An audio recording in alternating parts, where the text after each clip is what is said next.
saw would get off her back. Telling herself to pull up those big girl panties, and there was nothing to be embarrassed about, she loaded up the conveyor belt. Tossing in a king-sized Snickers for strength, she kept her eyes glued to the person in front of her. When it was her turn, she waited impatiently for the cashier to scan each item. Then it happened, the moment she'd spent the past 10 minutes obsessing over and stressing about. The cashier stopped when she got to the box of condoms and glanced up when she saw the second. Abby flashed a bright smile. The cashier lifted a judgy brow, holding Abby hostage with a single look. The woman wore her silver hair in a twist, a Food Hub and Grub apron with Patrice embroidered across the top, a magenta tracksuit that was bright enough to be seen from the Ozarks, and an expression that had Abby shifting in her shoes. "You looking to get lucky?" Patrice asked. Abby felt her face heat. "Excuse me?" "The lottery's up to 30 million. She scanned the condoms. "You going to buy a lotto ticket?" "No, ma'am. Just the items in my cart." "You sure?" Abby craned her neck, looking for him, relieved when he was nowhere in sight. "I'm sure." "You got $30 million?" Before Abby could answer, the clerk said, "Didn't think so. How many tickets?" Abby shifted her weight from foot to foot. She had been short on patience her entire adult life, a sentiment she shared with her pint-sized students. Her need to be in constant motion stemmed from a childhood of waiting on everyone else and going nowhere fast. Today's impatience was more of a desperation, born from an innate life-or-death need to escape before Owen located her. "I'll take one," she said.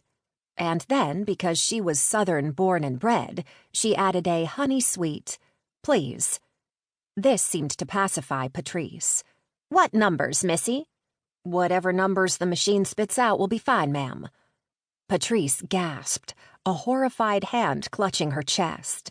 "You can't live your life by chance. You've got to take charge." Something Abby was quickly learning.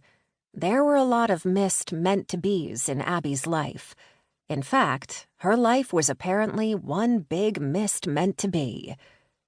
She rattled off her best friend's birthday, the day they met, and the number of words from the title of her favorite NSYNC song, which was the number 3, for Bye Bye Bye.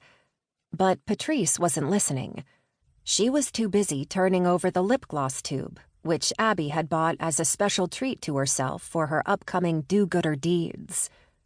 The cashier read the color posted on the bottom. "Cream puff, my favorite pastry." Abby sighed. Cream Puff was also the name of Jenny's cat, a reminder so painful it made Abby want to cry, then devour the entire king-sized Snickers in one sitting. "I hear you loud and clear, Jens," she whispered to her best friend, who Abby imagined was giving her 2 thumbs up from the big playground in the sky. "I hope you're happy, because I love that color, and it's the last one." Patrice handed Abby the lip gloss, and instead of bagging it, like she had the rest of her items, Abby held it out to the clerk. "It's for you. I think the shade would look great with your complexion," she said, doing her best Jenny impersonation.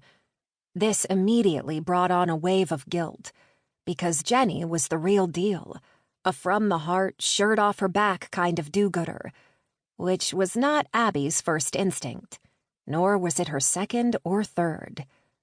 Patrice placed a hand over her mouth, and her eyes went misty in a way that had Abby's heart growing just a tiny bit. "Oh, my! Aren't you an angel?"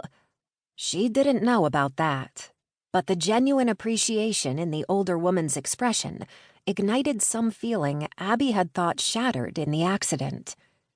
"Champagne, lipstick, and condoms," a very sexy and unwelcomed voice said from behind. "You must be throwing one hell of a party." Abby looked up and nearly swallowed her tongue whole, because there he stood, her reason of reasons looking like sex on a stick. She'd caught glimpses of him over the past month.